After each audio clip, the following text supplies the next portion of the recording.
నేను మనవి చేస్తున్నా పత్రికా ముఖంగా వాళ్ళందరికీ కూడా, బీఆర్ఎస్ కార్యకర్తల నాయకులు ఎవరు కూడా ఇంట్లో బుసబుసం పడుకోరు. తప్పకుండా దాడులు ఎదుర్కొంటాం మేము, ప్రభుత్వం నిలదీస్తాం మేము, ఎక్కడ వెనక్కి రాము మేము. ఇవాళ రాహుల్ గాంధీ వచ్చి పెట్టించిండు చూసిన నేను, మన బావగారైనటువంటి వాద్రాలు 10 ఏళ్ళు సతాయిస్తుంది బీజేపీ గవర్నమెంట్ని. మీ పార్టీ నాయకుడు మొత్తుకుంటున్నాడు బీజేపీ సతాయిస్తున్నాడు. నీకు సిగ్గురా? నీకు రేవంత్ రెడ్డి మీ నాయకుడిని బావమర్దిని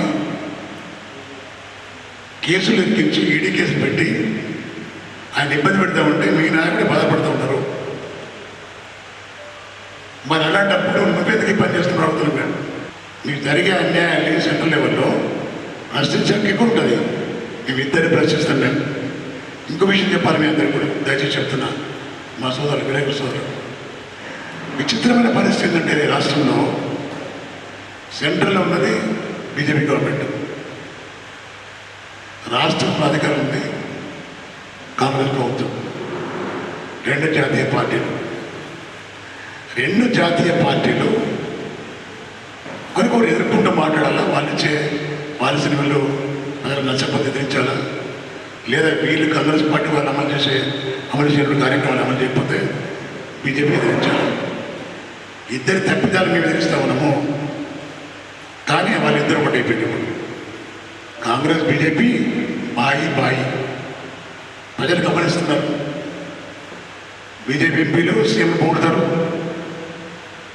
సీఎం ఏమో ఢిల్లీకి రోజులుగా పోతున్నాడు, కేంద్రంలో బీజేపీ మంత్రులను కలుస్తున్నాడు.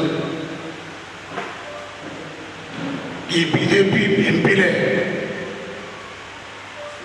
మోడీ గారికి, అమిత్ షాకు, రేవంత్ రెడ్డికి మధ్యవర్తి చేస్తున్నారు. అంటే ఎప్పటికైనా మనోడే రేవంత్ రెడ్డి కాబట్టి మీరు ఏమనద్దు, ఆయన అరెస్ట్ చేయొద్దు, ఒడుకునోడు దొంగ అయినా కానీ మనోడు అరెస్ట్ చేయొద్దు మీరు అని వాళ్ళను మెప్పించేది కూడా బీజేపీ ఎంపీలే. నేను డైరెక్ట్గా చెప్తున్నాను మీకు, నేను రఘునందన్ రావు గారు బీజేపీ ఎంపీ ఇక్కడ జరిగేది రేవంత్ రెడ్డి ప్రభుత్వం కాంగ్రెస్ పార్టీకి 180 ఎకరాలు అసైన్ ల్యాండ్ రఘునందన్ రావుకు అలా కూతురుకు పట్టా చేస్తారు. ఎట్లా చేస్తారండి? ప్రజలు చేస్తారా? ఇద్దరికి 2 పార్టీలకు అవగాహన ఉంది కాబట్టి ఇద్దరు కలిసి మా పార్టీ మీద వాడా చేస్తారు, మా పార్టీ మీద కమిషన్ చేస్తారు, మా నాయకుల కమిషన్ చేస్తున్నారు, ఓటు చుట్టూ తిప్పుతున్నారు. అయినా భరిస్తాం, ఎదుర్కొనే దమ్ములు మాకున్నాయి. కాబట్టి ఈ ఉడత ఊపులకు బీఆర్ఎస్ పార్టీ భయపడదని కూడా మనం చేస్తాం. మరి ఏదైతే మన జరిగిన సంఘటన ఏదైతున్నామో, రాత్రి వెళ్ళొచ్చి రేవంత్ రెడ్డి గారి ఇంటి మీద దాడి చేయడం తీవ్రంగా మేము ఖండిస్తున్నాం. భవిష్యత్తులో జరిగితే అంతకంటే డబుల్ ప్రతిఘటిస్తాం మేము, మా నాయకులు కానీ మేము కానీ అంతకంటే 2 ఇంతలు ఎదుర్కొంటాం మేము. ఒడ్డి కూర్చోం, చేతులు ముడుచుకొని. ఇది ఒకటే కాదు, చాలా ఉన్నాయి. ఇవాళ ఇచ్చే స్కీమ్లు కూడా రైతుల గురించి మాట్లాడుతున్నాయి. రైతులకు అన్ని స్కీమ్లు అమలు చేస్తున్నట్టు ఎట్లా చేస్తున్నావు తెలియదు నాకు. రైతు బంధు ముంచేస్తున్నావు, బోనస్ ఇస్తున్నావు, బోనస్ ముంచేస్తున్నావు, ఇంకేదో ఇస్తారు రేపు పొద్దున అని అన్ని టచ్ చేసుకుంటూ వెళ్ళిపోతుంది తప్ప ఒకదానికి కూడా ఫండ్స్ లేవు. ఫండ్స్ లేవని తెలుసు నీకు, తెలిసి కూడా వాగ్దానం చేసినాము.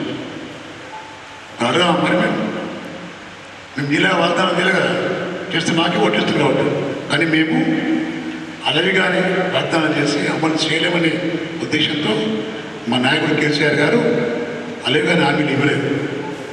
మేము ఇచ్చి అడిగితే బాధపడుతున్నాం, అక్రమ కేసులు బనాయిస్తున్నాం. ఇవాళ చూడు ప్రజలు బోనస్ లేదు పాపం వాళ్ళకు, రైతులకు రైతు వంశంగా రాదు. ఒకసారేమో పొద్దున కొట్టాము 1 సంవత్సరం, 2వ సంవత్సరం 4 ఎకరాలకు ఇచ్చినాం. మొన్ననేమో అదే పెట్టి 14 ఎకరాల దాకా ఇచ్చినాను. అంటే నీ ఉద్దేశం ఒక స్కీమ్కు పారదర్శక దగ్గర లేదు కదా. ఏది కూడా సక్రమంగా చేయకుండా అన్ని చిన్న గొప్పలు చెప్తూ ఉంటారు.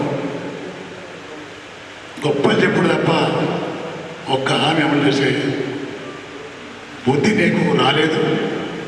కాబట్టి తెలియజేస్తున్న మంత్రులకు కానీ, కాంగ్రెస్ మంత్రులు కానీ, ఎమ్మెల్యేలు కానీ, ఇప్పటికే మీకు తెలుసు రేపు మళ్ళీ ఎలక్షన్ వస్తే, ఇప్పుడు ఎలక్షన్ వస్తే మీ పార్టీ డిపాజిట్ రావాలి కాంగ్రెస్ పార్టీకి. మా పార్టీ గెలుస్తుందని తెలుసు మాకు, కానీ ఇంకా 3 ఏళ్ళు భరించాలి. మేము భరిస్తాం, మాకు కూడా మంచి రోజులు వస్తాయి. ఎవరైతే మా కార్యకర్తలు ఇబ్బంది పెడుతున్న అధికారులు అది తెలియజేస్తున్న వాళ్ళం, ఇది శాశ్వతం కాదు. కాంగ్రెస్ పార్టీ శాశ్వతం కాదు, రేవంత్ రెడ్డి శాశ్వతం కాదు. మేము కూడా వస్తాం. అప్పుడు మేము గతంలో 9.5 ఏళ్ళు ఉన్నాం. మేము ఎవరిని ఇబ్బంది పెట్టలేము. మేము ఇవాళ మీరు కూడా అధికారులు కూడా ఆలోచన చేయాలి. మీరు ఎప్పుడు రిటైర్మెంట్ దాకా మీరు ఉంటారు, మేము వస్తాం పోతాం. మీరు సక్రమంగా ఉండండి తెలియజేస్తున్నారు అధికారులు. మీరు సక్రమంగా ఉండే ఈ లొల్లులే ఉండే, ఈ ఇబ్బందులు ఏముండే ప్రజలకు. పెన్షన్లు వచ్చిన అవసరమైతే ఉద్యోగం ట్రాన్స్ఫర్ చేసేసి వెళ్ళిపోండి. ఇక్కడికి ఎక్కింది, ఇక్కడే ఉద్యోగమే కదా. ఇవాళ కొత్త ఆఫీసర్ వచ్చిన సిపి గారు, నేను మనవి చేస్తున్నా, ఎనర్జెటిక్ ఉన్నాడు ఆయన. అధికార పార్టీకి ప్రెషరైజ్ అయ్యి అక్రమేషన్ పెట్టద్దని చెప్పి మనం చేస్తున్న వారికి మీరు పెట్టింది ఒకసారి నిన్న ఏమైంది మీకు తెలుసు. అలాంటివి చేస్తే రేపు అవాసమైన డిపార్ట్మెంట్ కాబట్టి డిపార్ట్మెంట్ గౌరవాన్ని కాపాడుకోవాలి మనం చేస్తున్నాం. ఎందుకంటే గత 9.5 సంవత్సరాల్లో మేము అధికారంలో ఉన్నప్పుడు ఫ్రెండ్లీ పోలీస్ అన్నాం మేము, కానీ ఇప్పుడు ఎనిమీ పోలీస్ అయిపోతున్నాం. ఎనిమీ పోలీస్, ఫ్రెండ్లీ పోలీస్ ఎక్కడ, ఎనిమీ పోలీస్ ఎక్కడ? దయచేసి మళ్ళీ మీరు ఫ్రెండ్లీ పోలీస్ ఇవ్వండి. ఇది రక్షించేది రేవంత్ రెడ్డి కాదు, రక్షించేది రేవంత్ రెడ్డి కాదు, ప్రజలు.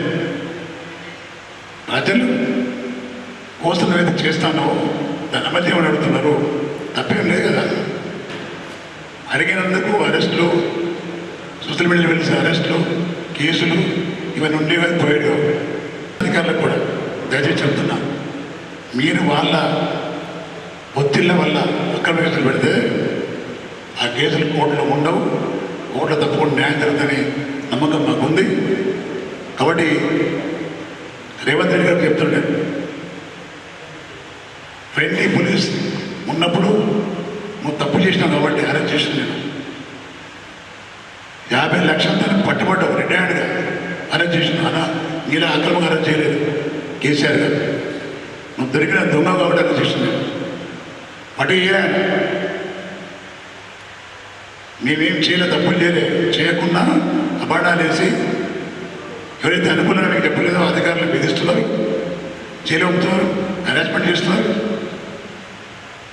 ఎప్పటికైనా నీకు చుట్టుకుంటుంది రేవంత్ రెడ్డి, నీకే చుట్టుకుంటుంది. ఇవాళ అధికారులు మీరు ఇబ్బంది పెడుతున్నారు. వాళ్ళు నిజాలు చెప్తే వాళ్ళు లోపడిస్తున్నారు, వాళ్ళు కేసులు బనాయిస్తున్నారు, జైలు పంపిస్తున్నారు. ఎన్ని రోజులు అవి నువ్వు జైలుకు పోతే అందరూ పోవాలి జైలుకు. మీలాగా అందరూ దొంగతనం చేయాలా? మీలాగా అందరూ అక్రమాలు చేయాలా? చేయకపోతే జైలు పంపిస్తాను. కాబట్టి మా బీఆర్ఎస్ పార్టీ శ్రేణులు చెప్తున్నాను, మేనేజ్ చేస్తున్నాను. ఎవరు కూడా భయపడాల్సిన అవసరం లేదు. మేమున్నాం, మీకు మేమున్నాం, నాయకులు ఉన్నాం, మాకు కూడా నాయకులు ఉన్నారు పైన. కాబట్టి దయచేసి చెప్తుంది, ఎక్కడ ఏం జరిగినా, ఇక్కడ అన్యాయం జరిగినా, ఇక్కడ దాడులు జరిగినా తప్పకుండా మేము అందరూ వెళ్తాం. ఆ దాడులు ఎదుర్కొంటాం, న్యాయపరంగా ఎదుర్కొంటాం, చట్టపరంగా ఎదుర్కొంటాం. వాడు చెప్తున్నా అందరికీ కూడా దీనిలో మా పత్రికా ప్రజలను కూడా దయచేసి నిన్న బాగా రాశారు. మేము ఏదో అనుకూలంగానే కాలేదు, చాలా బాగా రాసినాయి, న్యాయంగా రాశారు. ధన్యవాదాలు తెలియజేస్తున్నాం. అందరూ కూడా అదే పాటలు ఉండాలని మేము మనం చేస్తూ ధన్యవాదాలు తెలియజేస్తున్నాం. జై తెలంగాణ.